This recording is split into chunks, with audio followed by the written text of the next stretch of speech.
Hello guys. स्वागत है आप सभी का मेरे यूट्यूब चैनल स्टडी 47 पर। आज हम स्टडी करने जा रहे हैं black tip of mango disease. Causal agent, smoke release from brick kilns. जो ईंटों के भट्टे होते हैं उनमें से जो स्मोक रिलीज होती है वो इसका कॉजिंग एजेंट है। Black tip of mango is also known as mango necrosis. इस डिजीज़ को मैंगो नेक्रोसिस भी कहते हैं। This disease is confined to fruit only.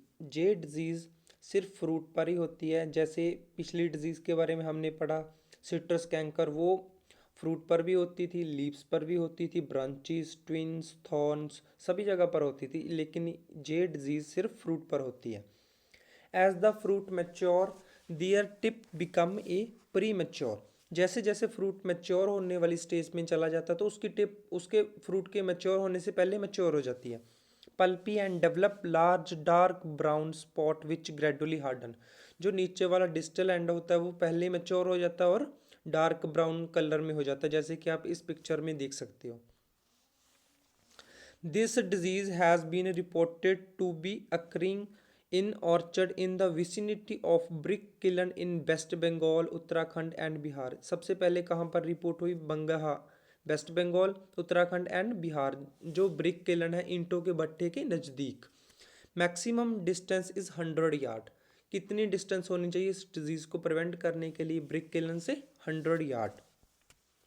It seems some poisonous ingredient from the fume of brick kilns such as sulfur dioxide, ethylene and carbon dioxide cause the black tip of mango. कौन सी gases इसको cause करती हैं? जो ईंटों के भट्टे से smoke निकलता है उनमें कौन सी गैसें कॉज करती हैं? सल्फर डाइऑक्साइड जैसे इथाइलिन, कार्बन डाइऑक्साइड। सिम्टम क्या है इस डिजीज़ की?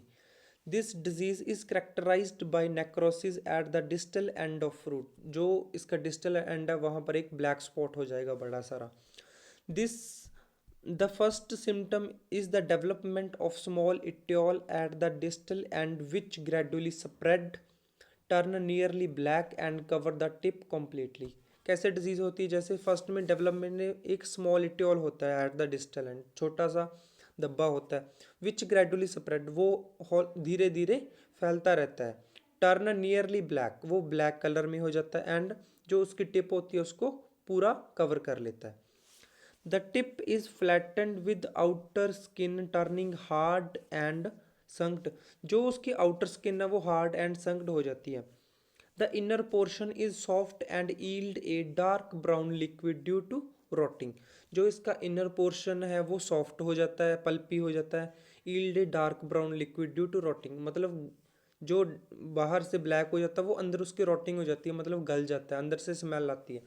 Induced saprophytic bacteria.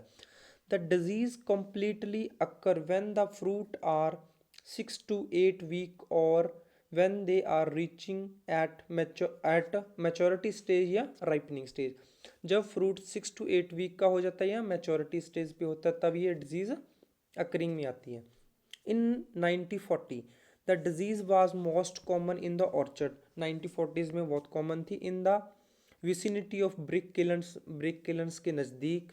They suggested that smoke of these kiln polluted the air with toxic gases like sulfur dioxide and these gases cause necrosis of the fruit। जैसा कि हमने पीछे पढ़ा वही है इसमें।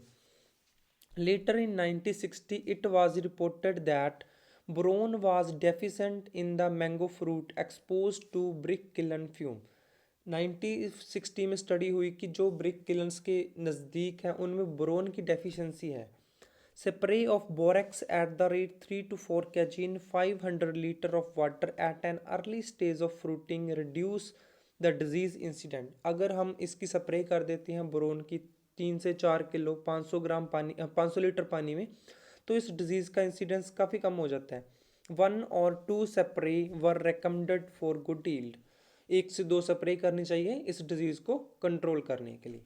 Control measure, the planting of new orchard should be avoided with in A mile distance from the brick kiln. क्या करना चाहिए? अगर हम कोई नया ऑर्चर्ड प्लांट करने जा रहे हैं तो हमें ये देखना चाहिए कि इसकी जो ब्रिक किलन है उससे कम 1 माइल डिस्टेंस होनी चाहिए। Second, for orchard near brick kiln Much relief can be obtained by raising the chimney of brick kiln at 50 feet height. अगर ब्रिक किलन्स के नज़दीक है आपका ऑर्चर्ड, तो ये आपको मस्ट इंश्योर होना चाहिए कि जो उसकी हाइट है चिमनी की वो 50 फीट एटलीस्ट हो। Thank you. ये था आपका last page. Like share and subscribe our channel study 47।